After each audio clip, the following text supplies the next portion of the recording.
Sí se ve. Ya, perfecto. Entonces, ya hicimos la introducción, ¿no? Temas, refrescarles un poco la memoria y presentarles los 4 tipos de tejidos principales, y ahora vamos a empezar con el tejido epitelial. Bien, es importante siempre ir de lo más grande a lo más pequeño, ¿sí? Siempre tener un esquema, así como este, y ir agregándole cosas, ir aumentando cosas. Entonces, yo he organizado la clase en estos 6 puntos. Vamos a ver las características del tejido epitelial, la forma de las células, la clasificación, una característica especial que es la polaridad, finalmente cómo esto permite las especializaciones y un apartado extra que son las glándulas. Bien, entonces vamos a ello. Vamos primero a ver las características. Bien, entonces, nosotros recordamos que venimos de lo que es el cigoto, ¿no? El cigoto va, y ahorita lo van a ver en embriología, conforme van pasando las semanas, este va aumentando de células y forma, en la etapa gastrular, forma 3 capas embrionarias, bien, conocidas como el ectodermo, el mesodermo y el endodermo. Esas son las 3 capas embrionarias que se forman en la tercera semana de gestación. Entonces, el origen del tejido epitelial va a provenir justamente de este 3 tipos de capas, bien, del ectodermo, del mesodermo y del endodermo. Estas son las cosas que tenemos que recordar sí o sí, bien, tienen que recordarlo. La piel se origina del ectodermo, ¿no? Todo lo que está aquí, piel, endotelio, tubo digestivo y mesotelio, son tejidos epiteliales que se originan de estas capas respectivamente, ¿no? La piel se origina del ectodermo, el endotelio, que recubre los vasos sanguíneos, viene del mesodermo, y el mesotelio, que recubre a las cavidades corporales, en especial el tubo digestivo, proviene del endodermo. Bien, entonces aquí yo les he puesto un cuadrito, un cuadrito importante.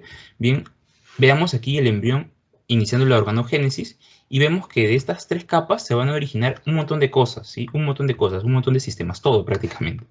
Bien, por ejemplo, vemos que del ectodermo se origina la piel, se origina el sistema nervioso, del mesodermo el sistema cardiovascular, los músculos, pero en este caso, en este cuadro he puesto qué partes de tejido epitelial se originan de cada capa. Entonces vemos, del ectodermo, ¿qué se origina? Se origina la piel, ya se los mencioné, se origina la mucosa, tanto bucal como nasal, la córnea y en general las glándulas. Del mesodermo se va a originar el endotelio del sistema circulatorio, tanto así como túbulos uriníferos y recubrimiento del sistema reproductor. Y del endodermo, como también ya se los mencioné, pero les vuelvo a hacer hincapié porque esto es importante, ¿no? En caso venga una pregunta. Se va a originar lo que es el mesotelio y el recubrimiento del sistema respiratorio. Ya, entonces, esto es más que nada para que tengan un concepto claro, ¿ya? No, en todo el ciclo que he estado yo nunca me han preguntado nada de esto, pero es importante que lo sepan. Entonces, esto sí tienen que recordarlo. Bien, vamos, otra característica es que revisten todas las superficies corporales, exceptuando el cartílago.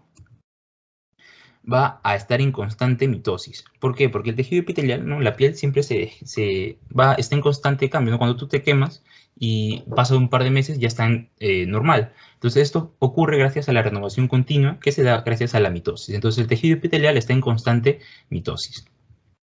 ¿Qué más tenemos? Esto sí es importante. Estas 3 características es importante y no las deben olvidar nunca. Y también lo van a utilizar para comparar con los otros tipos de tejidos que les he mencionado, ¿no? El tejido conectivo, tejido muscular y tejido nervioso. El tejido epitelial se encuentra no irrigado, o sea que es avascular. Entonces, ustedes dicen, si no le llega a vasos sanguíneos, ¿cómo se nutre este tejido? Se nutre a través de difusión del tejido conectivo. Bien, eso es importante. También se encuentra sin nervios, o sea, no inervado, no tiene nervios. Y posee escasa matriz extracelular. Escasa matriz extracelular. Yo lo he puesto acá no, porque en su clase, en las diapositivas que le van a ver de la universidad, ponen que no tiene. Sí tiene, pero es muy poco. Es muy poco por lo que algunas veces se puede considerar que no tiene, pero sí tiene, ¿ya? Es poquísimo, pero sí tiene. Y estas células se mantienen unidas entre sí y se unen gracias a las MAC. Las MAC son moléculas de adhesión celular. Eso lo vamos a ver en el desarrollo de la clase. Otra característica importante es que están fijadas a la membrana basal. Están unidas a una membrana basal. Eso sí, siempre. Y también, no lo he puesto aquí, pero se los menciono, que siempre dan hacia una superficie. Puede ser una superficie externa, como en el caso de la piel, o puede ser una superficie interna, o lumen, como se conoce, ¿no? Que es la luz de nuestro cuerpo por dentro. Por ejemplo, el esófago, sus células epiteliales dan hacia ese huequito, ¿no? Hacia el lumen. Poseen polaridad y estructura polaridad estructural y funcional. Estas son características importantes que las vamos a desarrollar en los siguientes puntos. Y finalmente sus funciones. Bien, acá después le he puesto todas las funciones que he encontrado de todo lo que he podido investigar en los libros. Bien, pero lo importante de recordar funciones específicas del tejido epitelial es la protección. La protección, ¿por qué protege? Porque recubre justamente superficies de nuestro organismo. Función de absorción. Función de intercambio gaseoso, eso lo vamos a encontrar en los alvéolos, ¿sí? En el sistema respiratorio, en los alvéolos, el intercambio gaseoso. Y hacer una diferencia entre lo que es la secreción y la excreción. Bien, la secreción es producir una sustancia. Pero esta sustancia es útil o puede ser útil, mientras que la excreción es producir una sustancia, pero que no la voy a usar, se va a desechar. Por eso se conoce como excreción. Bien, entonces ya vimos las características. Volvamos a nuestro primer punto. Chicas, ¿hasta ahí todo claro? ¿Alguien me puede confirmar? ¿Tienen alguna pregunta hasta ahí?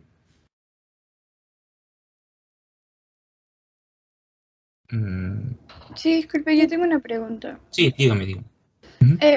Cuando dice que se nutren por difusión, es que ya no van a tener nutrientes por los vasos sanguíneos, entonces el que, por así decirlo, los alimenta sería la membrana basal, ¿cierto? Efectivamente, sí, la membrana basal. Exactamente, sí. Ya, gracias. Okay. Bien, entonces ya vimos las características. Ahora vamos a ver otro punto importante que son las formas de las células epiteliales. Bien, son solo 3 formas. Las planas, las cúbicas y las cilíndricas. Ahora, cada una de estas tiene diferentes nombres, diferentes sinónimos, con los que lo van a encontrar en diferentes textos. Yo he tratado de ponerles las más comunes, ¿no? Las planas las van a encontrar como escamosas, las cúbicas como piramidales, las cilíndricas como columnares, o también he visto por ahí que se les conoce como prismáticas, ¿ya? Así que se los menciono. Bien, entonces, solo son 3 formas. Por ejemplo, aquí vemos, ¿no? Esta aquí, esto que está aquí chiquitito, estas células aplanadas son células planas. Esta es una imagen de un glomérulo, ¿no? Que se encuentra en el riñón. Acá vemos las células cúbicas, ¿no? La última capa, toda esta línea de aquí, son cuadraditos, que da justamente hacia una luz. Vean cómo da hacia una luz, ¿ok? Vean acá la luz, todo lo que está en blanco. También que se les menciona en una característica del tejido epitelial es que dan hacia una superficie. Bien, esta es una imagen de un ovario, una superficie de un ovario. Y finalmente aquí tenemos a las cilíndricas columnares, que lo más común es encontrarlo en el epitelio intestinal, ¿no? Estas son células cilíndricas columnares o prismáticas. Y ahora aprovecho esta diapositiva, este punto, para comentarles que las células se caracterizan por tener 3 regiones o 3 dominios, conocidos como apical, el que da hacia la superficie, lateral, el que está en contacto con sus células amigas, ¿no? Por así decirlo, están pegadas, y basal. Su dominio basal o región basal es la que está pegada a la matriz, a la membrana basal, o podemos decirlo así, a la matriz extracelular. Bien, entonces, ¿por qué he hecho hincapié en esto? Porque gracias a las formas podemos hacer lo que son la clasificación de los epitelios. Bien, hay 2 clasificaciones grandes. El epitelio puede ser epitelio de recubrimiento o puede ser epitelio glandular. Bien, el epitelio glandular lo he puesto como un tema aparte, ya que tengo entendido que en su clase esto no está, pero lo van a ver en la clase 6, en sistema tegumentario, que es pero se lo van a lanzar así que yo les he puesto una clasificación breve para que lo tengan claro. Bien, entonces de lo que vamos a hablar hoy día en sí va a ser el epitelio de recubrimiento. Entonces vamos a ver ello. El epitelio de recubrimiento se va a clasificar según sus capas. Puede ser simple si tiene solo una capa de células, o puede ser estratificado si tiene de 2 a más capas. Entonces, vamos a ver. Acá está. Entonces, el nombre va así, ¿no? Epitelio, la forma de la célula, que puede ser las 3 que les he mencionado, y finalmente simple o estratificado. Simple si tiene una capa, estratificado si tiene de 2 a más capas. Ahora, si este epitelio tiene algún tipo de especialización, yo se lo agrego al final, ¿no? Por ejemplo, yo puedo decir epitelio cilíndrico simple con microvellosidades. Epitelio cilíndrico simple con cilios. Bien, son detalles, pero quiero que lo tengan en cuenta. Pero por lo general lo van a encontrar de esta manera, ¿no? Epitelio, la forma de la célula, simple o estratificado según la cantidad de capas que tenga. Y hay dos epitelios especiales, el epitelio pseudoestratificado y el epitelio transicional, polimorfo o urotelio, ¿no? Estos son todos los nombres con los que lo van a encontrar en diferentes textos. Ahora, ¿por qué lo he puesto como un epitelio simple? Porque el pseudoestratificado, todas sus células están fijadas a una sola capa, ¿bien? Dan la falsa apariencia que tienen varias capas, pero no, todas están fijadas en su base. Y el epitelio transicional o polimorfo tiene la característica de distenderse. Bien, se puede hacer grande, se puede hacer chiquito, ¿no? En términos toscos lo voy a mencionar así. Pero este sí tiene capas, tiene varias capas, ¿no? Tiene varias capas. Ah, y otra cosa importante es que para los epitelios estratificados, la capa que le da el nombre es la última, ¿no? O sea, yo puedo tener varias capas, pero si la última capa es aplanada, entonces es epitelio plano estratificado. Si la última capa es cúbica, entonces es epitelio cúbico estratificado. ¿Bien? Es para tenerlo en cuenta. Entonces vamos a ver a los epitelios simples. Bien, para esto solo tienen que tener en cuenta dos cositas. ¿Dónde se ubican y qué función general cumple? Entonces el epitelio simple, plano simple, lo vamos a encontrar en el endotelio, en el mesotelio, en la cápsula de Bowman, en alvéolos, en el endocardio y en el asa delgada de Henle. Ahorita les voy a aclarar esto. Y tiene funciones de protección, intercambio de gases, lubricación, absorción de líquidos, transporte de líquidos. A ver, entonces vamos a esto, ¿ya? Vamos a encontrarlo en el sistema cardiovascular. Entonces, si yo les digo en el sistema cardiovascular, les tengo que mencionar por qué. Porque el endotelio se encuentra recubriendo vasos sanguíneos. Entonces, por eso, vascular. Y el endocardio, que es un tejido plano simple, se encuentra recubriendo la cavidad interna del corazón. Entonces, cardiovascular. Entonces, ¿dónde lo encuentro? En el sistema cardiovascular. ¿Dónde también lo encontramos? Lo encontramos en el sistema respiratorio, en los alvéolos. ¿Qué función van a realizar aquí? Esto sí es importante, por eso se los voy a mencionar. ¿Qué función van a realizar en los alvéolos? El intercambio de gases, la famosa hematosis. Bien, esto lo han visto en física, creo, y lo van a ver en fisiología. También lo vamos a ver en su respectivo tema conforme vayamos avanzando las semanas. ¿Dónde también lo vamos a encontrar? Lo vamos a encontrar en el sistema urinario. ¿Dónde? En la cápsula de Bowman, ¿no? Que se encuentra en el riñón. La cápsula de Bowman tiene una hoja visceral y una hoja parietal, y el epitelio plano simple se encuentra en la hoja parietal. Son detallitos que para mí son importantes mencionarlo. Y también en el asa delgada de Henle. Asa delgada de Henle que también se encuentra en el riñón. Finalmente también lo vamos a encontrar en el mesotelio. El mesotelio, no sé si ustedes deben haber escuchado en algún momento lo que se conoce como el peritoneo, la pleura, ¿no? Que son como bolsas que cubren a nuestros órganos internos. Estas bolsitas tienen dos capas, una capa parietal y una capa visceral. En la capa parietal siempre va a estar lo que es el tejido epitelial, ¿ya? Pero tiene diferentes nombres, ¿no? Según su ubicación. Por ejemplo, mesotelio va a ser lo que va a recubrir todas las vísceras, ¿no? Las vísceras. La capa parietal que recubre las vísceras se conoce como mesotelio. Bien, entonces, funciones. Protección, obviamente, porque recubre. Intercambio de gases, y eso lo mencioné. Absorción de líquidos y lubricación, esto va a ser en el sistema urinario. Y obviamente también transporte de líquidos en el sistema urinario. Bien, entonces vamos por el siguiente, el epitelio cúbico simple.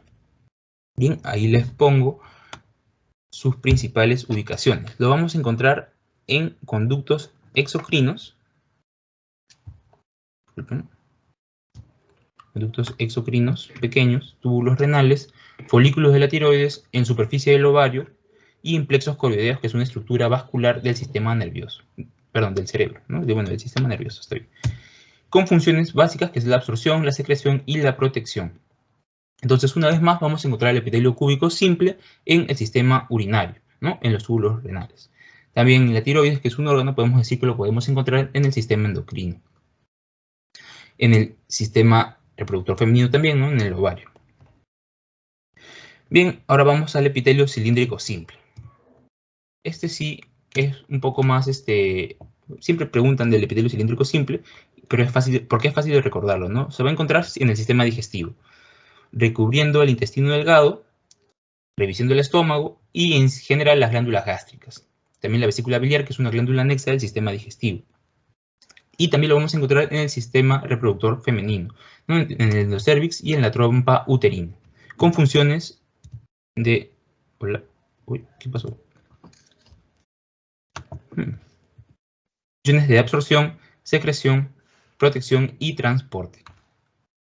Y finalmente tenemos, en el apartado de simples, tenemos al epitelio pseudocertificado. Este lo vamos a encontrar en sistema respiratorio. Eso sí, recuérdenlo. El epitelio pseudocertificado lo vamos a encontrar en el sistema respiratorio, ¿en dónde? En el árbol bronquial y en la tráquea. Y este se va a caracterizar por tener cilios. Bien, también lo vamos a encontrar en el sistema reproductor masculino, ¿no? A través del conducto deferente, en el conducto deferente del epidídimo, ¿no? Acá, eso se los voy a mencionar después más adelante, pero acá se los pongo igual como a modo de resumen. Y en el sistema urinario, ¿no? En los conductos secretorios mayores, ¿no? Tenemos la pelvis renal, etc.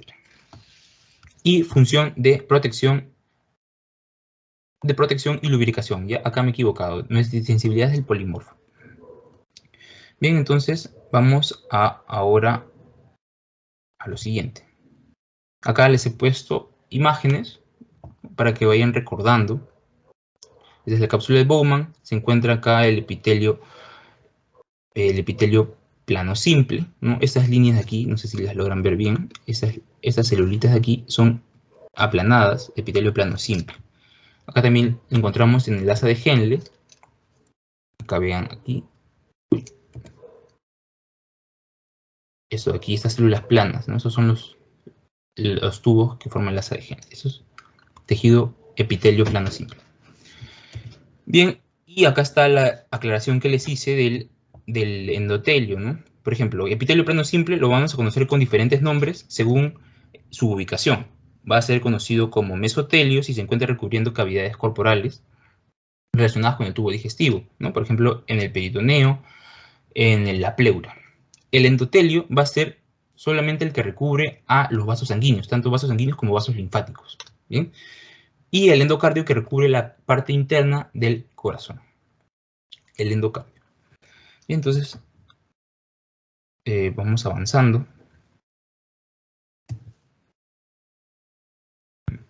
Chicas, ¿ustedes pueden ver la siguiente diapositiva? ¿Hola? En la diapositiva de epitelio escamoso simple. Ok, entonces, pasando acá.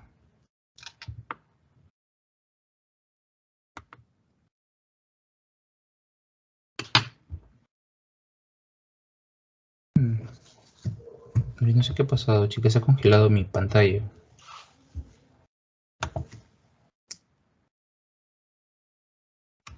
Ya. Qué raro, ¿qué habrá pasado? No sé, pero ya. Bien, continuamos con el epitelio cúbico simple. Conductos, lo mismo, ¿no? Esto es lo mismo que ya les mencioné, pero acá les pongo imágenes, ¿no? Estos sí tienen, esta imagen de aquí es un clásico, así que nunca la olviden. Folículos tiroideos. Se encuentra el epitelio cúbico simple, ¿no? Entonces, un folículo tiroideo va de esta manera, ¿no? Es todo esto. Perdón, chicas, qué mal pulso. Todo esto. Entonces, estas células pertenecen a este folículo y estas células pertenecen a este folículo, ¿ya? Y también lo vamos a encontrar en plesos corideos, que es una estructura vascular que se encuentra en el cerebro, con funciones de absorción, secreción y protección.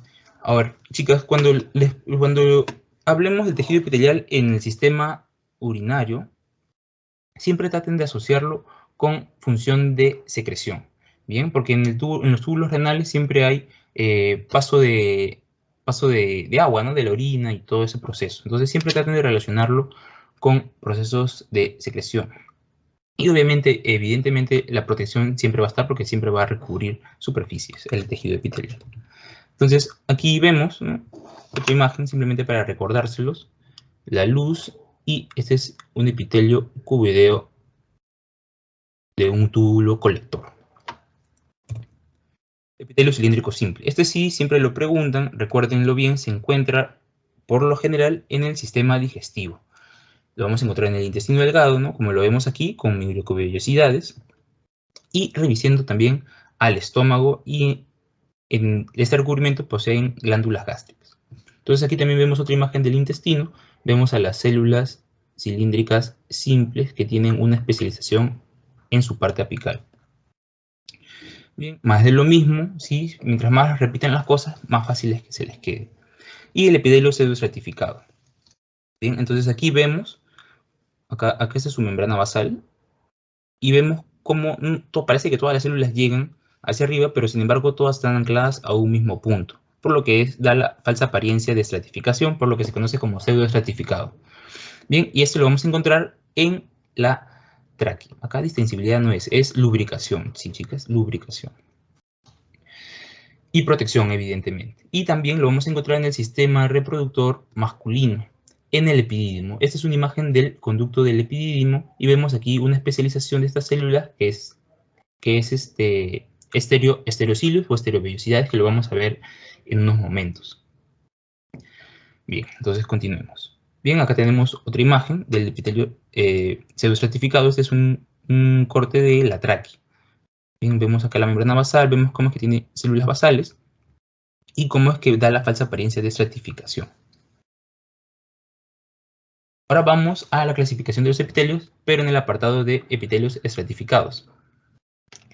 Bien, entonces, igual ya se los he mencionado, el nombre y estratificado siempre según las capas. Entonces, acá tenemos, en el epitelio plano estratificado, tenemos dos tipos principales, si es queratinizado o si no es queratinizado. La queratina es una proteína que secretan las células de la epidermis, que le van a dar su característica. Entonces, el epitelio plano queratinizado lo vamos a encontrar ¿en dónde? En la piel, en la epidermis, la última capa de la piel. Función, eso sí no lo pueden olvidar nunca, es la protección, ¿no? ¿Qué hace la piel? Cubre nuestros sistemas, pues, ¿no? El órgano más grande.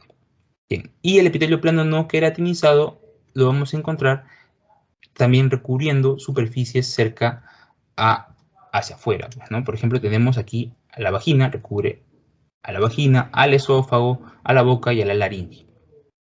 Bien, entonces, si nosotros lo vemos a este punto, podemos decir que el esófago y la boca pertenecen al sistema digestivo.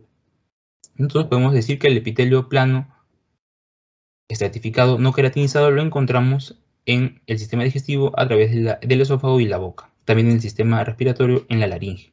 Y en el sistema reproductor femenino en la vagina, con funciones de protección y de barrera. Bien, entonces, ahora vamos al epitelio cúbico estratificado. Lo vamos a encontrar en general en las glándulas.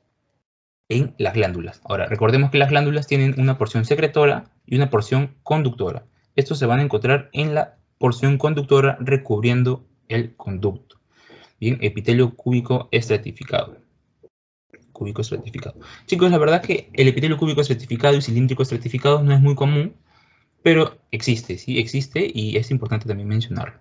Acá con funciones de barrera y conducción. Conducción, ¿por qué? Porque se encuentran los conductos, y barrera porque impide que estas sustancias secretadas a través de este conducto se vayan por distintos lugares. Absorción y protección.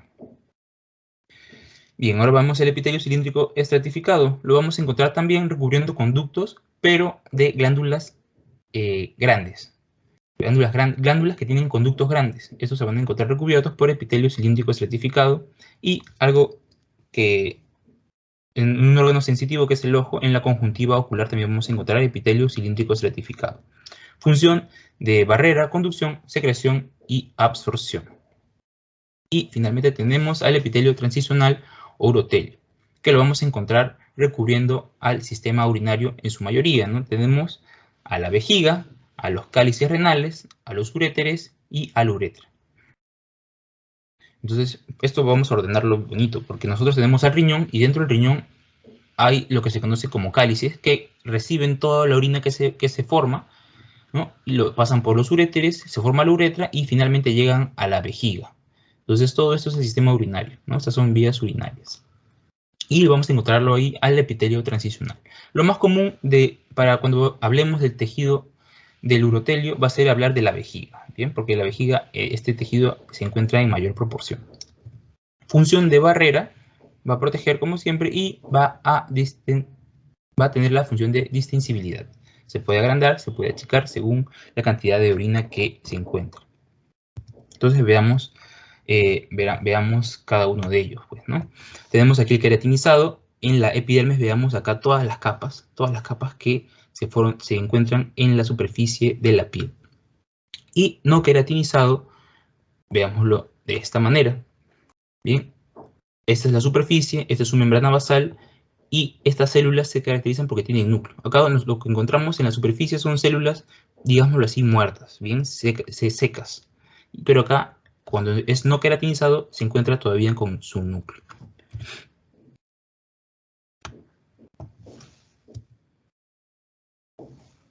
Entonces lo tenemos aquí para hacerles hincapié. Entonces vemos aquí al queratinizado, vemos cómo las células de la epidermis producen lo que se conoce una sustancia conocida como queratina.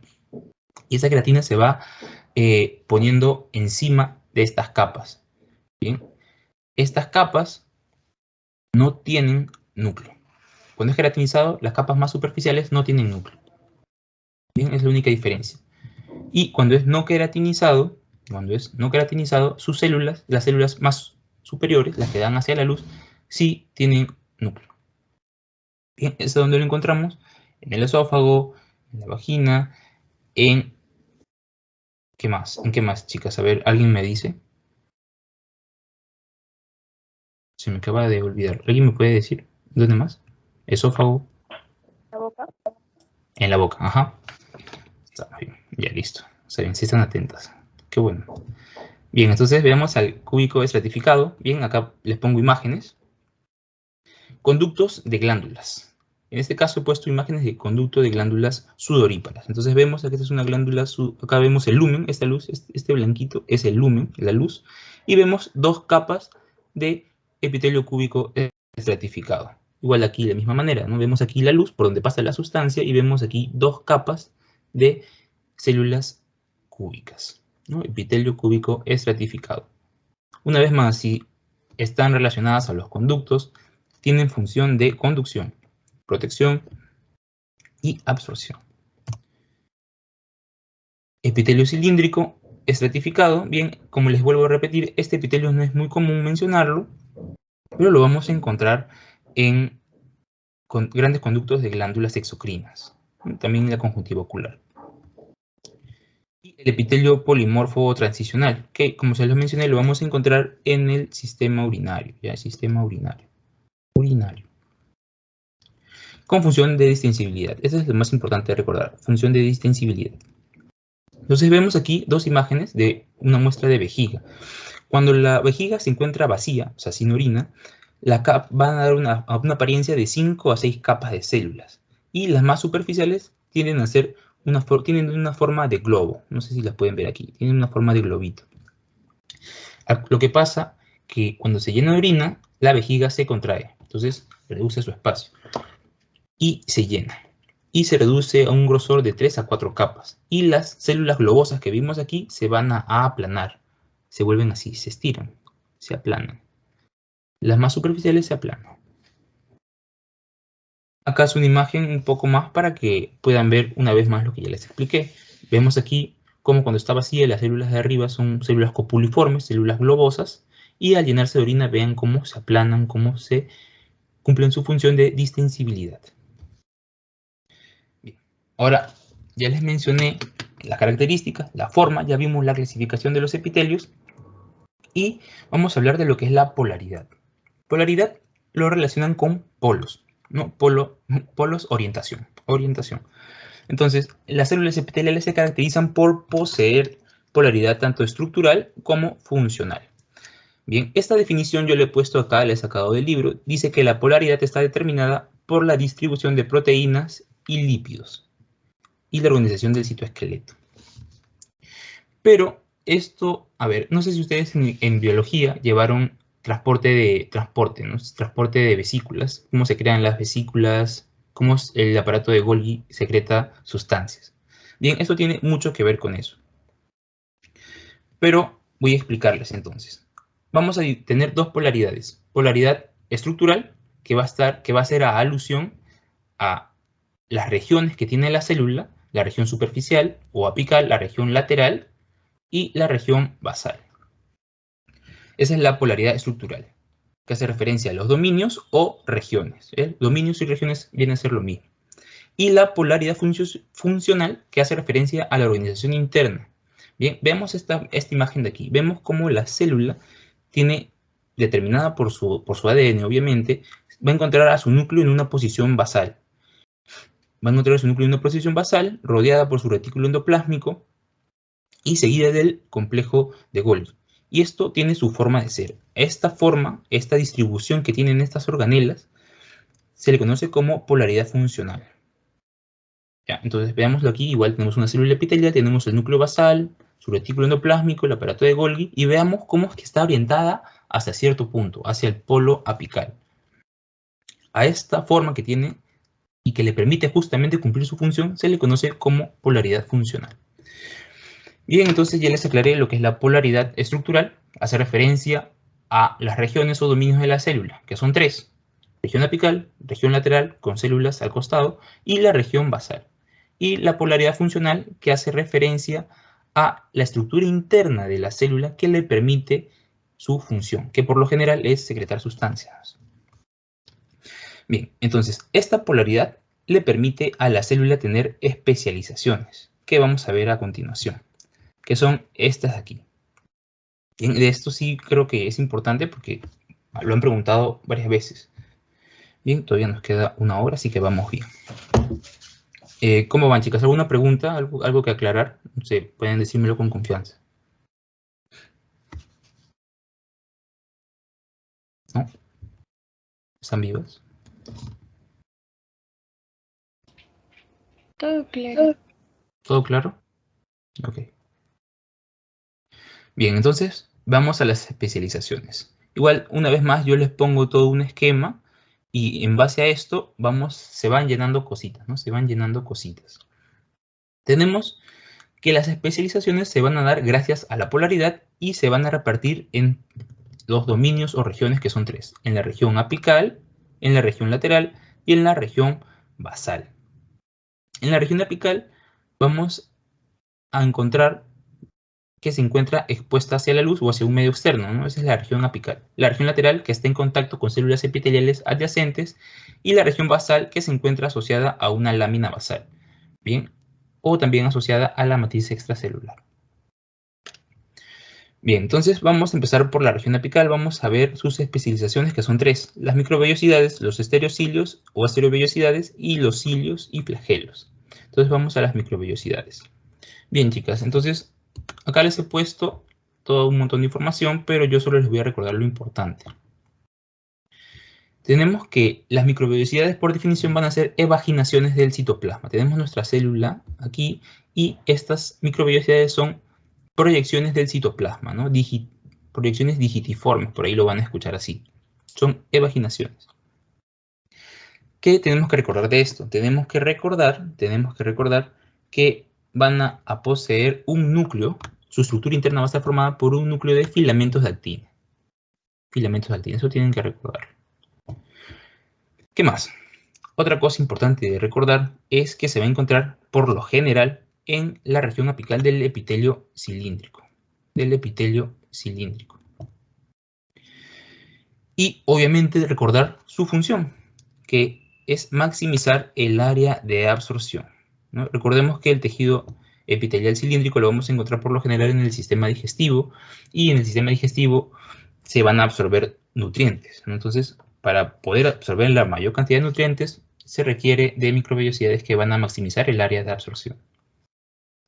Otro detalle importante, que para que no se confundan y lo tengan en cuenta de repente para sus clases de práctica, es que a la vista del microscopio óptico, microscopio óptico, estas microvellosidades se van a ver como una banda gruesa que les van a escuchar que se le va a denominar chapa estriada. Cuando escuchen chapa estriada o banda gruesa, hace referencia al epitelio cilíndrico que se encuentra en el intestino. ¿Sí? En el intestino. Y cuando escuchen borde en cepillo, va a hacer referencia al tejido epitelial cilíndrico que se encuentra en túbulos renales. ¿Bien? En túbulos renales. Bien, entonces aquí estas son la estructura interna de las microvellosidades y se las voy a nombrar rápidamente. Vemos que los núcleos de actina, que en este caso son estas líneas que ven hacia arriba, están ancladas a un punto, a una proteína que se conoce como vilina, perdón. Y hacia abajo se halla anclada a lo que se conoce como velo terminal.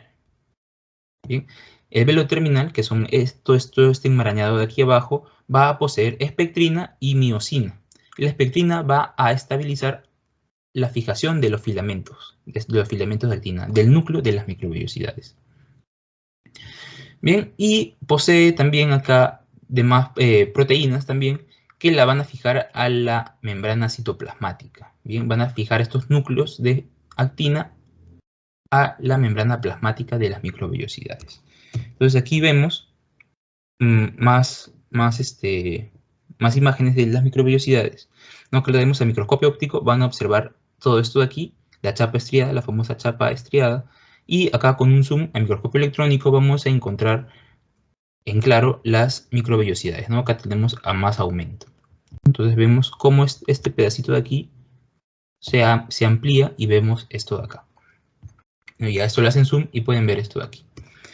Bien, entonces ahora vamos a seguir con el siguiente punto, que es los estereocilios o estereovellosidades. A ver, esto sí es súper sencillo, ¿sí? Acá, recordar para su examen, suficiente es recordar que las estereocilios son microvellosidades gigantes. Microvellosidades gigantes. Y también, porque su estructura es casi similar, ¿no? Van a poseer un núcleo de filamentos de actina y una que otra proteína diferente, como las que he puesto aquí, que es la esrina y la actinina alfa. Bien, esto, chicas, yo se los he puesto porque a mí me gusta tener información abundante y tener un lugar donde buscarlo. Sí, porque en las clases ni siquiera se lo van a mencionar. Pero aquí se los pongo de todas maneras. ¿Qué más?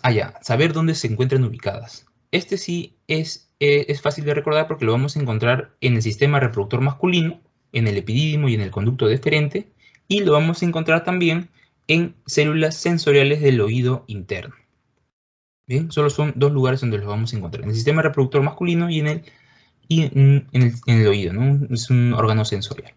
Funciones, función de absorción y función mecanorreceptora en el oído. Bien, ahora la estructura de estos estereocilios varía según su ubicación, ¿no? Por ejemplo, acá cuando es mecanorreceptor tiene unas proteínas más, unas proteínas menos que le dan cierta facilidad para que cumpla mejor esta función. Pero son detalles que les menciono. Entonces, acá vemos, este es del epidídimo, vemos aquí las especializaciones del epitelio pseudocertificado con estereocilios, ¿no? Que justamente ayudan a movilizar a los espermatozoides. Bien, entonces veamos por último a los cilios y flagelos. Entonces van a ser de tres tipos. Van a ser cilios móviles, cilios primarios o cilios nodales. Bien, nosotros vamos a hablar en sí de lo que son los cilios móviles, porque los cilios en general tienen función de movilizar sustancias. Ahora, los cilios se van a encontrar en casi todas las células del organismo, ¿no? Como lo vemos aquí anotado. Ubicación, esto sí tienen que recordarlo. Ubicación en la tráquea, en el sistema respiratorio, en la tráquea y en bronquios, ¿no? Sistema respiratorio, ¿en qué parte del sistema respiratorio? En tráquea y bronquios. En las trompas uterinas, lo vamos a encontrar en espermatozoides. Bien, en los espermatozoides tienen lo que se conoce como flagelo. Y el flagelo es un cilio gigante. Bien, es un cilio grande. Lo vamos a encontrar también en túbulos renales, en conductos biliares. Y también en el embrión. Ahora, esto sí que tenemos que recordar de los cilios. Obviamente su función, que es movilidad. Y también tiene función de receptor sensitivo. Bien, pero lo más común es recordarlo por la movilidad. Bien, entonces, importante sí es la estructura de los cilios. Cuando escuchen ustedes hablar de cilios, ¿qué tienen que recordar? Acuérdense esta palabra, configuración 9+2. Cuando les hablen de cilios, tiene que venirse a su mente configuración 9+2. Con esto hago referencia a 9 pares de microtúbulos que se encuentran periféricamente y 2 pares de microtúbulos centrales. Bien, ahora vamos a encontrar también microtúbulos. Tenemos que aclarar qué son los microtúbulos, que van a estar formados por tubulina alfa y beta. Y estas son proteínas que también vamos a encontrar en su estructura, que se las voy a mencionar a continuación. Bien, veamos aquí. Entonces aquí yo tengo la estructura de un cilio en un corte transversal y voy a poder ver lo que hay en el cilio. Vemos aquí del 1 al 9, dupletes de microtúbulos periféricos y un par de microtúbulos central. 9 pares periféricos, un par central. Vemos cómo cada microtúbulo que se encuentra de manera periférica están unidos gracias a la nexina. Gracias a la nexina. Y vemos aquí estos bracitos que tiene este par de microtúbulos, que es la dineína, que justamente ayuda a dar el movimiento. La dineína. A ver, estos brazos de dineína se van a encontrar en el túbulo A, ¿bien? En la tubulina alfa que conforma a los microtúbulos. ¿Ya? Entonces, haciendo una recapitulación, vamos a hablar de los hilos de nuevo. Son configuración 9 más 2. 9 ¿qué? 9 pares de microtúbulos periféricos y un par central. Los microtúbulos tienen dos subunidades, formadas por tubulina alfa y tubulina beta. La subunidad que tiene tubulina alfa es la que tiene a los brazos de dineína, a la proteína dineína, que justamente le ayuda a dar movimiento a esta especialización conocida como cilio.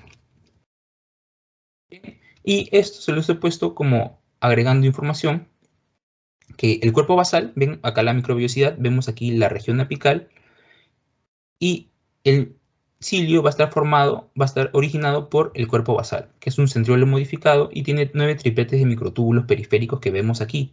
Estos se van a proyectar hacia arriba, y al proyectarse hacia arriba se van quedando microtúbulos y solo salen los 9 pares que les mencioné, ¿no? Así, se cortan, son tripletes, así como vemos acá son tripletes, pero solo crecen 2, y eso es lo que se conoce como la estructura del cilio. Estos son detalles para que tengan en cuenta. Y esto sí es importante porque en su clase lo van a ver, enfermedades asociadas a cilios. Si un cilio se ve afectado, ¿qué va a haber? ¿No? Si la función principal del cilio es movimiento, si no hay movimiento, es porque no hay cilios. Entonces, enfermedades asociadas a cilios, se ve afectada la movilidad ciliar. Y importante recordar a este síndrome, que es el síndrome de Cartagener, o también conocido como síndrome de cilios inmóviles. ¿Y esto por qué ocurre? Ahorita lo vamos a ver. Ocurre por falta de dineína. ¿Bien? De dineína. Entonces, la enfermedad está caracterizada por que la dineína, que es la proteína que está aquí, estos brazos de dineína no se encuentran. Y al no encontrarse, no permiten la movilidad de los cilios. ¿Bien? Eso. Ausencia de dineína. ¿Qué causa esto? Causa infertilidad en varones, causa el riesgo de embarazos ectópicos, y estas son características de la enfermedad, ¿no? La destroctardia y la bronquiectasia, que es el fallo en el transporte mucociliar, ¿no? Una vez más, vemos aquí cómo es que la movilidad se ve afectada. Bien, hasta ahí tienen alguna pregunta para seguir, si no, con lo siguiente. Disculpa, ¿qué Ah, ya. Cuando el cigoto, en vez de implantarse en el útero, se implanta en las trompas de falopio. Y se desarrolla ahí. Eso es un embarazo ectópico. En vez de que el bebé se desarrolle donde debe ser, en el útero, se desarrolla en las trompas de falopio. Eso se detecta a tiempo y puede tratarse adecuadamente. ¿Alguna otra pregunta?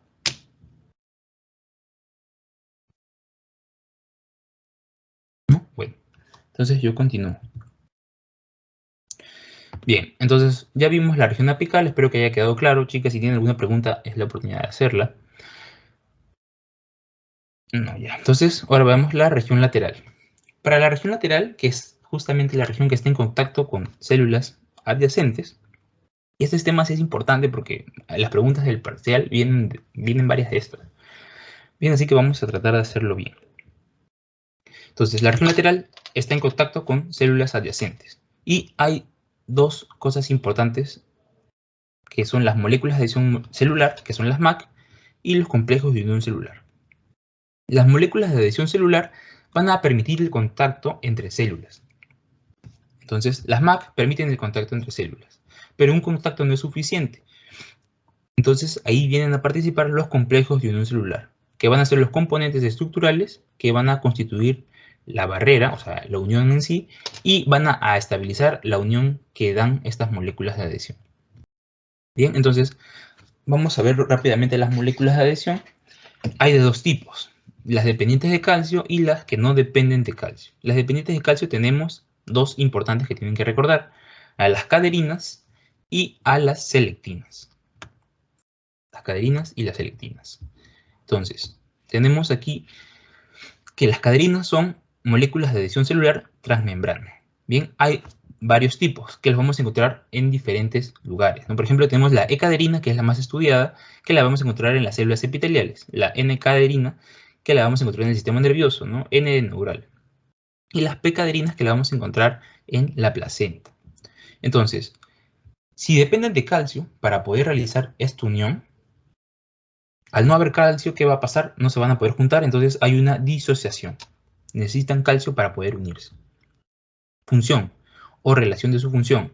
Están relacionadas a adhesión y a morfogenia.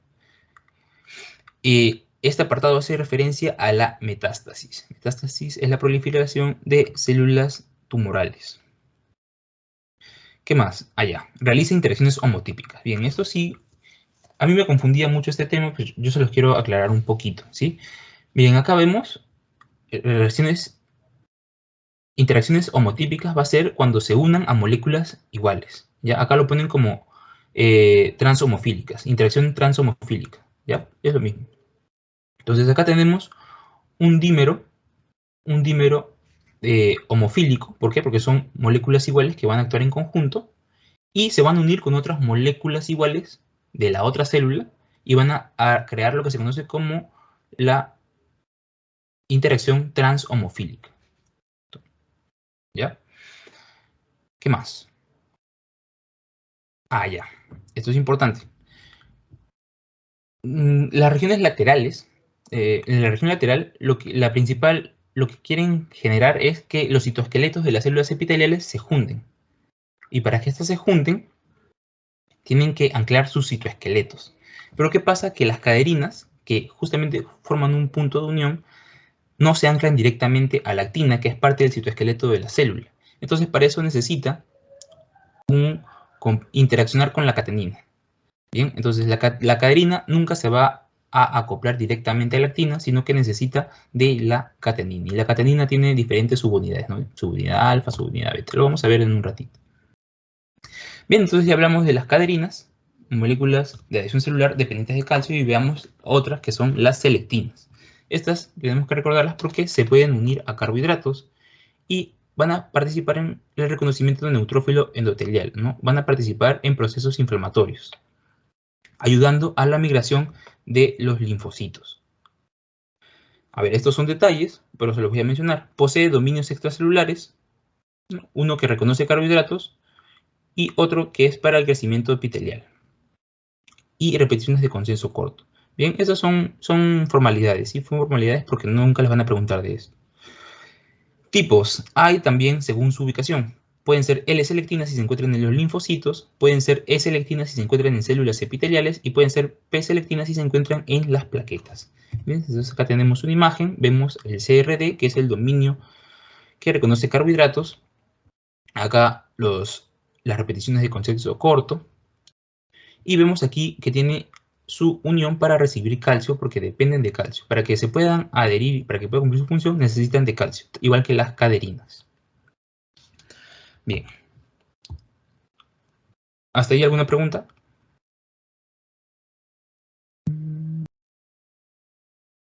Ok. Ahora veamos. Ok. Entonces veamos las no dependientes de calcio. Tenemos dos igual.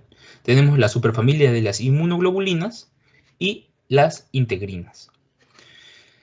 En la superfamilia de las inmunoglobulinas tenemos, recordar estos conceptos, la unión transhomofílica, que ya se les expliqué, y la unión transheterofílica. Homofílica si se unen a moléculas idénticas, ¿no? Imaginemos, esta es una célula epitelial y arriba hay otra célula epitelial que tienen este mismo tipo de moléculas. Si se une esta molécula con la de otra célula epitelial que son iguales, entonces es unión transhomofílica. Ahora, si se une a otro tipo de molécula, es una unión transheterófila. Bien, entonces ¿Qué importancia tienen estas superfamilias de las inmunoglobulinas? Es que van a participar en el proceso de homing o migración transendotelial, ¿no? Que es un proceso de inflamación, que es algo que ocurre en un proceso de inflamación. Ahorita lo vamos a ver. Y las integrinas, que tenemos que recordarlas porque van a ser las únicas moléculas de adhesión celular que son heterodímeras, es decir, que tienen dos componentes, ¿no? Uno de una subunidad alfa y otro de una subunidad beta. Bien, entonces por eso dice acá que son dos subunidades de glucoproteínas, tanto alfa como betas. Y van a generar interacciones heterotípicas, ¿bien? O sea, estas no necesariamente se tienen que anclar a otras integrinas, sino que se pueden anclar con diversas moléculas de adhesión. Por eso, interacciones heterotípicas. Funciones. Migración celular durante embriogénesis. Bien, esto nunca lo he visto que lo hayan preguntado, pero ahí se los pongo. Y unión a matriz extracelular y a citoesqueleto interno. Esta, para que se pueda unir al citoesqueleto, va a requerir de vinculina, talina y alfa-tactinina para unirse una vez más al citoesqueleto de actina. Entonces, también como se los mencioné, acá, ¿dónde está? Acá. ¿No? Igual que las caderinas, requieren de algo más para unirse al citoesqueleto. Entonces ya vimos las moléculas de adhesión celular. Bien, entonces ahora vamos a ver lo que sigue, que son los complejos de unión celular. Bien, chicas, entonces esto es así. Recuerden que les mencioné que lo que buscan las especializaciones de la región lateral es unir citoesqueletos. Bien, entonces veamos aquí. El citoesqueleto está formado por diversos filamentos intermedios, filamentos de actina. Entonces vemos aquí lo que se busca, que es unir justamente a estos citoesqueletos, ¿no? Mediante las proteínas que ya les mencioné, para que tenga una estabilidad. Entonces, vamos a ello. Unión oclusiva son las que se encuentran más apicales. Las uniones de anclaje son las que se encuentran justamente por debajo y van a fijar estos a los citoesqueletos. Si fijan a los citoesqueletos, significa que van a darle más resistencia a la célula, ¿no? Porque están fijando su estructura interna.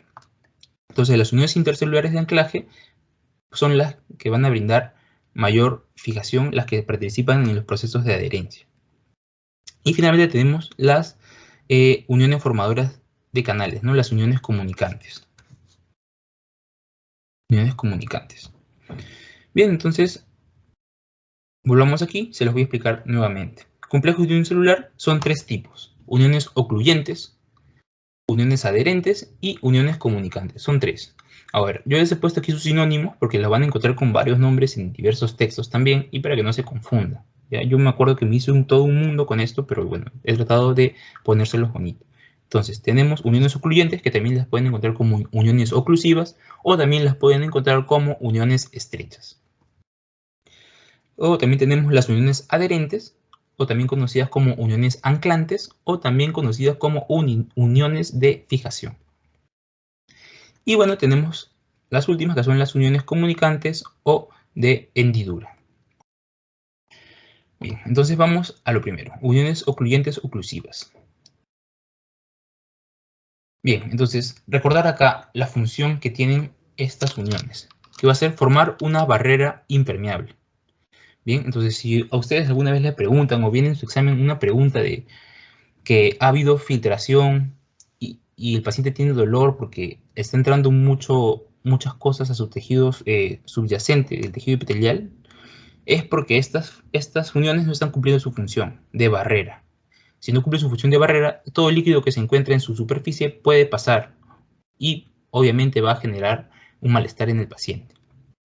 Entonces, una unión que tenemos que recordar de este tipo es la zonula occludens, que es o también conocida como zonula ocluyente. Esta va a ser la posición más apical, que va a ser la que está más cerca de la luz. Va a formar una barrera impermeable, obviamente, y esta también va a ser blanco de microorganismos, ¿no? Algunos microorganismos justamente dañan esta barrera para que pueda pasar sustancias al tejido subyacente, ¿no? Entonces vemos ahí una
Hola chicas, disculpen, se me fue el internet, un pequeño imprevisto.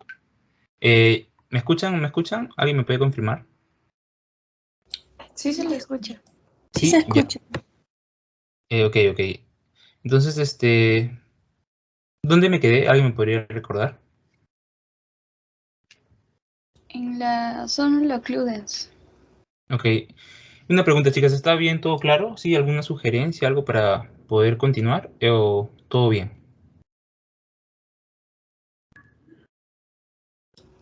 Hasta ahora todo bien. Ok, entonces continúo. Continúo. Entonces aquí tenemos... Ya. ¿Ven la pantalla? ¿Alguien me puede confirmar? Sí se ve. Ok.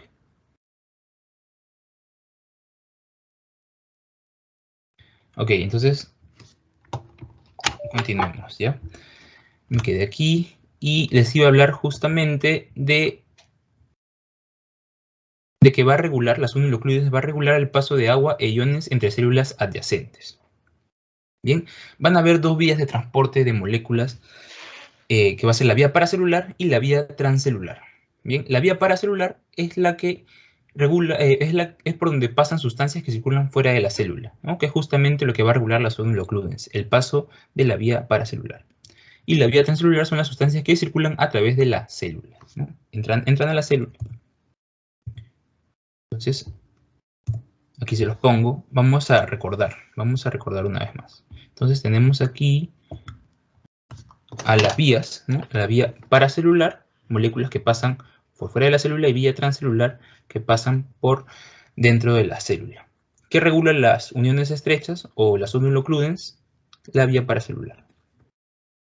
¿Qué más? Allá. Su estructura, chicas. Acá. Está conformada por proteínas de transmembrana. Y esto sí tienen que recordar, esto es importante recordar, a la ocludina y a la claudina. Ocludina y claudina.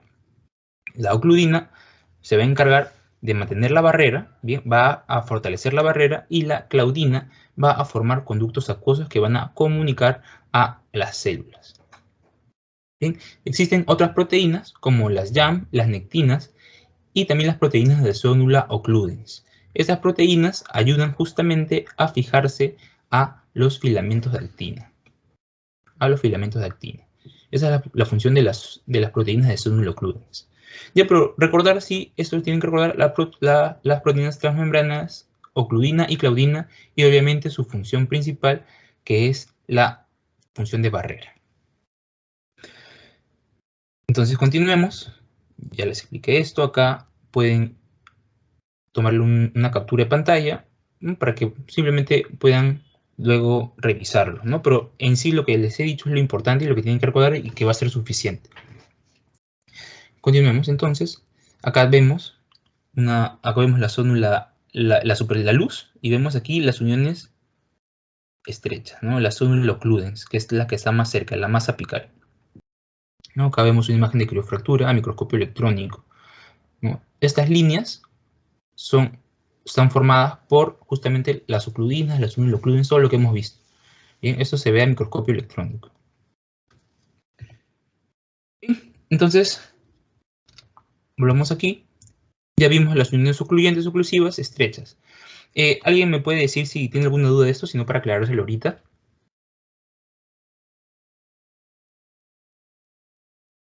¿No? Ok, entonces yo continúo. Ya vimos las uniones ocluyentes, ahora veamos las uniones adherentes. Bien, entonces de aquí es importante recordar esto. Acá, miren, acá tenemos, esta imagen es bien bonita, es bien práctica. Acá están todos los tipos de uniones celulares, todas las especializaciones. Vemos aquí la zona ocluyente que forma una barrera, ¿no? Una barrera, y que está en la parte más apical de la célula. ¿Bien? Que justamente permite y regula el paso de iones y evita el paso de sustancias que dañan a la célula. Por eso mismo, como es la primera brecha, los microorganismos la atacan. Y para obviamente crearnos daño, no causar daño y que ellas proliferen. Bien, entonces ahora hablemos de las uniones adherentes, anclantes o también conocidas de fijación. ¿Cuál es la función de estas? Va a ser mantener la adherencia entre células de la lámina, entre células y también a la lámina basal. Y la función de las uniones adherentes en general es la estabilidad mecánica. Recuerden que les mencioné en una imagen hace unas par de diapositivas, ¿no? Que fijan al citoesqueleto, ¿no? Fijan a los citoesqueletos de estas células hermanas, ¿no? Células que están juntas, fijan su citoesqueleto.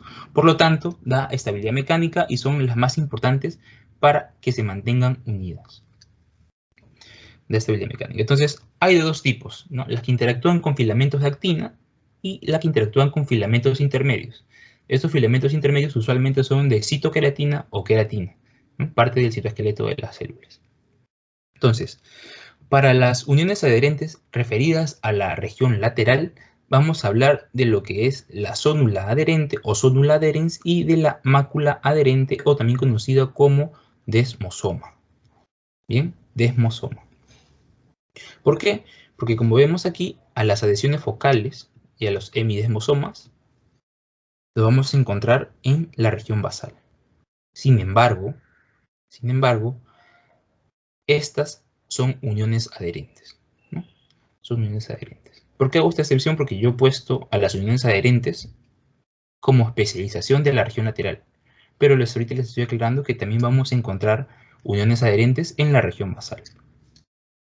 Bien, entonces yo continúo. Bien, hablemos de la zónula adherente, zónula adherens, o también conocido como desmosoma en cinturón. ¿Ok? Pero esto lo vi en un libro, ¿sí? Lo vi en un libro para que lo tengan en cuenta. Lo importante es esto, zónula adherente.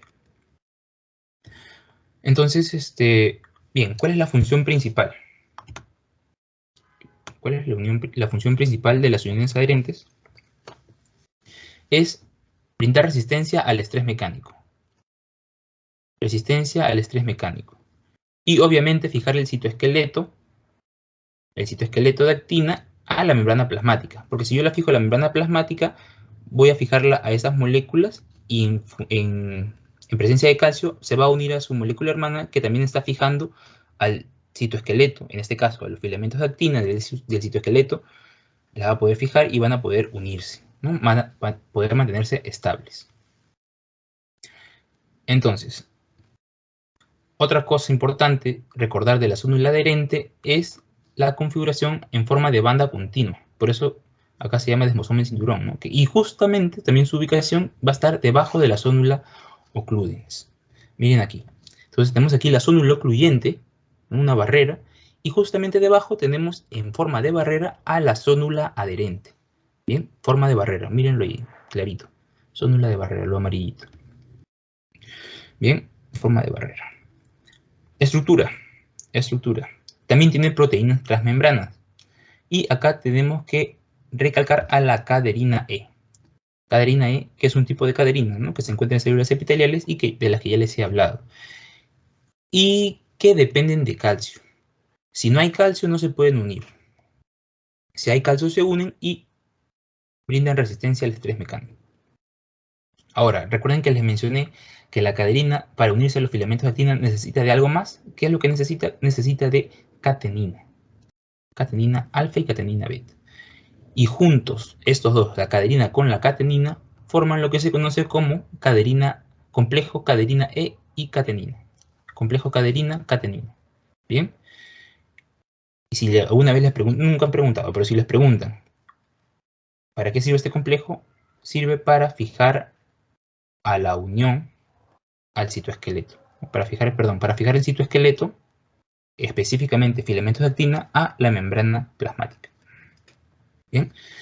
Bien, otras proteínas importantes es la vinculina, la alfa-actinina, también nectina y afadina. Son importantes, pero no se los van a preguntar. Lo que sí les pueden preguntar es la caderina E y la catenina. Eso se los pongo, como les digo, me gusta la información completa y son detalles. ¿Qué más? En todo caso, si les preguntan, ¿no? Si les preguntan por la vinculina, si les preguntan por la alfa-actinina, ustedes lo único que se van a limitar a decir es que ayuda a hacer la interacción de filamentos de actina con el complejo caderina E-catenina. Bien, entonces aquí les pongo otra imagen. Esta está en su clase, la van a ver en su clase. Ven aquí la unión estrecha, que es la zonula occludens, y debajo se va a encontrar esto de aquí, este complejo grande, que es la zonula adherente. Bien, la zonula adherente. Otra cosa importante aquí son las desmocolinas y desmogleínas. Entonces, eso es de la zonula adherente. Ahora veamos a la mácula adherente o desmosoma puntiforme. Bien, en sí solo desmosomas. Bien, entonces una vez más permítanme que vuelva acá.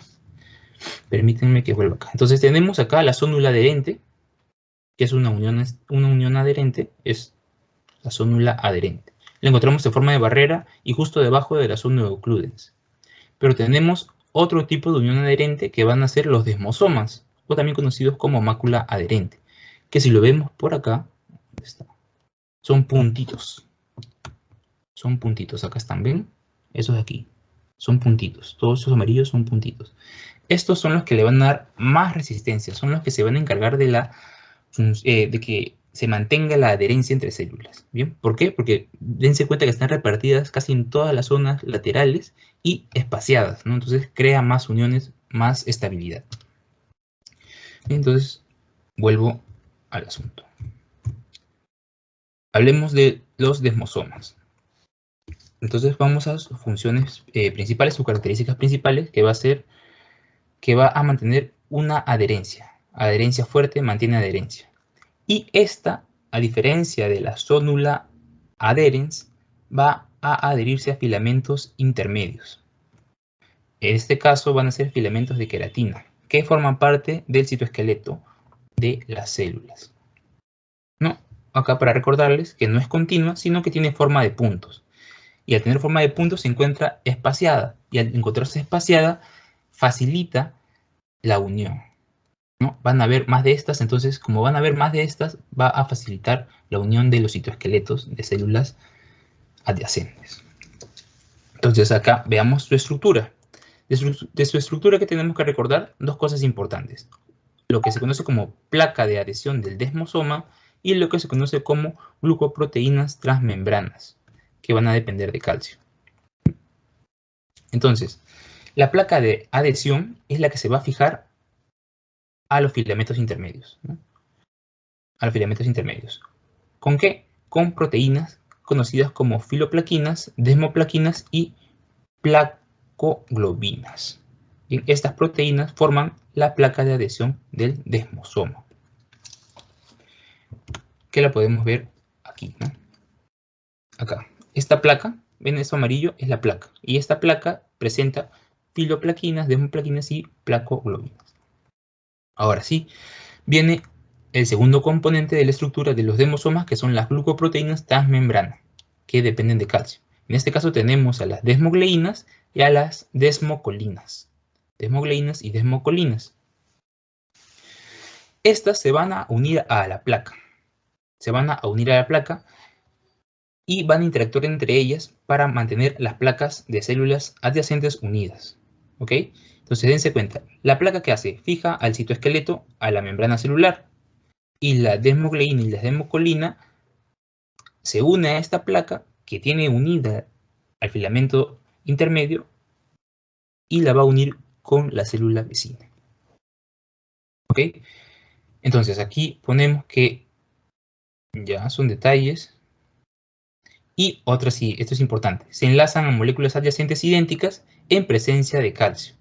Una vez más, si no hay calcio, no va a haber adhesión. Gracias al calcio se mantiene la cohesión, se mantiene esta unión. Ahora, de este punto, que es la mácula adherente, hay una enfermedad asociada que se conoce como el pénfigo foliáceo, que es una enfermedad ampollosa y que va a ser causada porque la desmogleína se ve atacada por anticuerpos, ¿no? Es una enfermedad de tipo autoinmune. Entonces, estos anticuerpos atacan a la desmogleína de tipo 1 y ocasionan lo que se conoce como pénfigo foliáceo. Vamos a ver.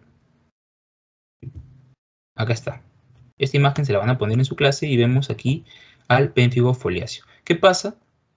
Que la desmogleína se va a ver afectada por anticuerpos.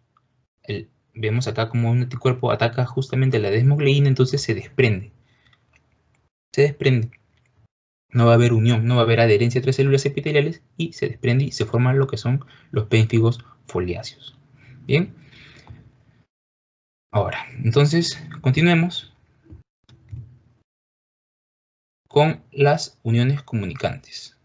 Bien, entonces ya vimos uniones adherentes, anclantes o de fijación, y ahora vamos a ver las uniones comunicantes o de hendidura. Chicas, ¿hasta ahí alguna pregunta? ¿Algo para aclarar?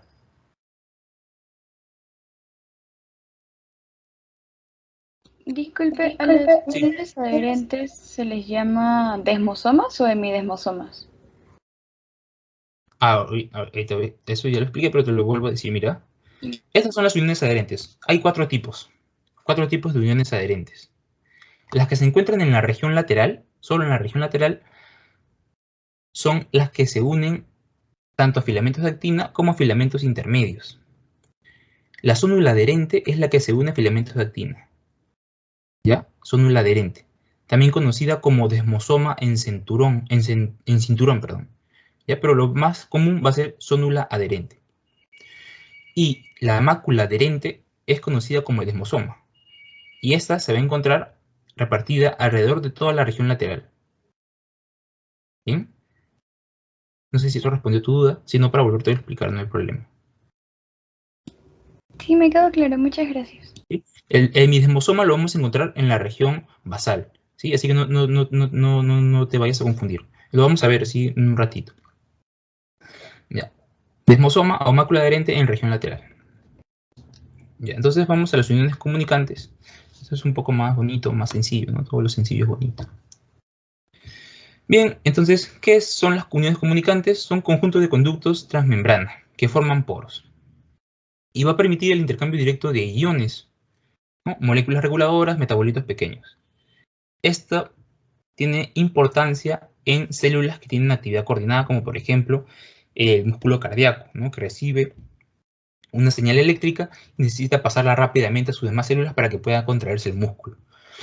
Bien, entonces vemos que radica su importancia en eso, ¿no? En que va a comunicar las células directamente, permitiendo el intercambio directo de iones entre las células, dentro de las células. Bueno, veamos su estructura. Vamos a ver que las membranas plasmáticas, esta es una membrana plasmática de una célula, esta es la membrana plasmática de otra célula, y entre ellas hay un espacio extracelular muy chiquito. Bien, en sí, vemos aquí que las proteínas integrales de membranas que van a formar esta unión se conocen como conexinas. Conexinas. Entonces, 6 conexinas forman un conexón. 6 conexinas forman este pedazo. Son 6 conexinas. Forman al conexón. Bien, y 6 conexinas más las otras 6 conexinas forman toda la unión comunicante. ¿Ya? Entonces los conexones interactúan, ¿no? El conexón de una célula con el de otra célula interactúan y forman lo que se conoce como este canal. El canal intercelular hidrofílico. Bien, y un detalle importante es que al haber un exceso de calcio, estos canales se van a cerrar. Bien, eso es todo para las uniones comunicantes. Ya, entonces ya vamos terminando. Vamos a ver a la región basal, que es la que está asociada a una lámina basal. Veamos la membrana basal. Acá es sencillo, ¿no? Es sencillo. ¿Qué es la membrana basal? Es una estructura que va a tener especialización, que se va a encontrar justamente en la región basal y va a estar en contacto con el tejido conjuntivo. Uy, no me permite, ahí está.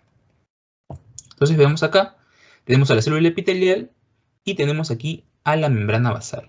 La membrana basal va a tener, la membrana basal va a tener en su estructura dos componentes. Bien, veamos aquí que la membrana basal, es todo lo grande, va a estar formada por una lámina basal y una lámina reticular. ¿Ok? ¿Qué pasa aquí? La lámina basal, que es la que está más cercana a la célula epitelial, va a tener dos, digámoslo así, subláminas. La lámina lúcida y la lámina densa. En la lámina lúcida, ¿qué vamos a encontrar? Vamos a encontrar proteoglucanos. Importante recalcar de estos proteoglucanos al perlecam. Chicos, nunca le van a preguntar esto, pero son detalles y yo se los pongo por acá para que lo tengan en cuenta. Y en la lámina lúcida, ¿qué va a haber? Va a haber glucoproteínas también. Ahora, la lámina densa va a tener, eso sí le pueden preguntar, la lámina densa, ¿qué va a tener? Colágeno tipo 4. Eso sí es importante. El colágeno tipo 4 lo encontramos en la lámina densa que pertenece a la lámina basal, que pertenece a la membrana basal. ¿Ok? ¿Qué más vamos a encontrar en la lámina densa? El perlecano, a la laminina y diferentes tipos de proteínas, ¿no? La entactina, que también conocida como nidógeno. Esta sí es importante también. Yo nunca la han preguntado, y es más, creo que ni siquiera se la van a mencionar en su clase, pero sí la considero importante. ¿Por qué? Porque va a vincular a esta laminina con la red de colágeno tipo 4, que es la que más predomina en la lámina densa. ¿Ok? Entonces ténganlo en cuenta. Y ahora veamos a la lámina reticular, o también conocida como lámina fibroreticular. Esta es la más cercana justamente al tejido conjuntivo, que se encuentra debajo del tejido epitelial. ¿Y qué va a tener? Va a tener fibras reticulares, va a tener colágeno tipo 1, tipo 3 y tipo 7. Y a la fibronectina, que va a estar sintetizada por los fibroblastos. Y los fibroblastos son una célula típica del tejido conjuntivo. Bien, entonces la membrana basal es bonita, ¿no? Porque es fácil de recordar, ¿no? Recordemos entonces, en una recapitulación, la membrana basal tiene dos láminas. Una lámina basal cerca al tejido epitelial y una lámina reticular cerca al tejido conjuntivo. ¿Bien? La lámina basal tiene dos divisiones, la lámina lúcida y la lámina densa. Nada más. Bien, acá tenemos otra imagen, la célula epitelial. Vemos aquí la lámina lúcida, la lámina densa. Y a la lámina reticular, que viene a ser todo lo que tiene fibras. Ya, entonces, ahora veamos aquí, ya vimos la membrana basal, ahora veamos las uniones célula-matriz extracelular. Bien, entonces, si bien es cierto que está anclada la célula epitelial a la membrana basal, también va a estar anclada a la matriz extracelular, ¿no? A la matriz extracelular. Y va a estar anclada gracias a uniones adherentes, que se van a encontrar, en este caso, en la región basal. ¿Y cuáles son estas? El contacto focal, o también conocido como adhesión focal, y el hemidesmosoma. Bien, hasta ahí una pregunta, sino para aclarárselos ahorita. ¿Todo claro? Ya vamos acabando, chicas, aguanten. Fuerza, fuerza. ¿No? ¿Ninguna pregunta? No, todo claro. Ok. Entonces, vamos a ello. El contacto focal o adhesión focal, ¿qué va a hacer? Va a fijar filamentos de actina del citoesqueleto de la célula, pero esta vez lo va a fijar a la región basal. Y el hemidesmosoma va a fijar filamentos intermedios, también de queratina, que son parte del citoesqueleto de la célula, la va a fijar a la membrana basal o a la matriz extracelular. ¿Ok? Entonces, vemos esto y continuemos. Veamos la adhesión focal o contacto focal. Fija filamentos de actina a la membrana basal. Ya eso los mencioné. Se va a encontrar en fibroblastos, en células musculares y células musculares lisas, perdón. Y tienen función de mecanosensibilidad. Proteínas, estructuras, va a estar formadas por proteínas que van a fijar justamente los filamentos de actina al citoplasma que se encuentra en la región apical. ¿Qué tenemos que recordar acá? Tenemos que recordar a la actinina alfa, a la vinculina, a la talina y a la paxilina. Bien, chicas, esto en verdad nunca se los van a preguntar, pero se los pongo para que lo tengan en cuenta, ¿no? Que gracias a estas estructuras se fija a la membrana basal. Esto sí, proteínas transmembrana integrina. Entonces recordemos que la integrina, ¿dónde la vamos a encontrar? En la adhesión focal o contacto focal. ¿Ok? ¿Qué más? Ahora vamos a hablar de los hemidesmosomas. Bien, hemidesmosomas. Hemidesmosoma, ¿por qué? Porque es prácticamente igual que los desmosomas, sino que acá va a estar solamente la mitad, ¿no? Porque en la matriz extracelular no va a haber una placa, sino solo va a ser la que está dentro de la célula. Por eso es hemidesmosoma. Entonces aquí, ¿qué vamos a recordar? Esto de acá. Va a fijar filamentos intermedios del citoesqueleto de la célula epitelial a la membrana basal. ¿Dónde lo vamos a encontrar? Lo vamos a encontrar en la mucosa de cavidad bucal, en el esófago, en la vagina, en la piel, obviamente, y también la podemos encontrar en la córnea. Bien, estructura, una vez más, ¿no? Va a tener una placa citoplásmica interna, esta placa de acá, todo lo amarillo, todo ese redondo que parece una pizza, eso es la placa citoplásmica interna, que va a estar asociada a filamentos intermedios del citoesqueleto. Entonces, la función de esta placa es fijar los filamentos intermedios a la membrana celular de la célula epitelial, que se encuentra en la región basal. Bien, proteínas asociadas, ¿no? Tenemos a la plectina, una proteína con un nombre raro que nunca se lo van a preguntar, pero yo se los pongo, y herbina. Y otro componente del hemidesmosoma es la placa de membrana externa. ¿Qué va a hacer esta? Va a unir al hemidesmosoma a la lámina basal gracias a la integrina. Va a apoyarse de la integrina. Entonces, veámoslo aquí, tenemos a la integrina, ¿bien?, que va a unir a la placa de membrana externa, que se encuentra ubicada no fuera de la célula, sino en su membrana celular. ¿Bien? Y proteínas de esta placa, la integrina y el colágeno de tipo 7. No, perdón, de tipo 17. ¿No? Y esta proteína, que tampoco nunca se la van a preguntar, pero yo se lo pongo porque estaba en sus diapositivas. Bien, y ahora, enfermedades asociadas al hemidesmosoma. Es el pemfigoide ampolloso, ¿no? Entonces, no sé si se dan cuenta, pero las enfermedades asociadas son las que crean ampollas, ¿no? Y justamente la anterior enfermedad asociada fue el pénfigo foliáceo, ¿no? Que estaba asociada al desmosoma.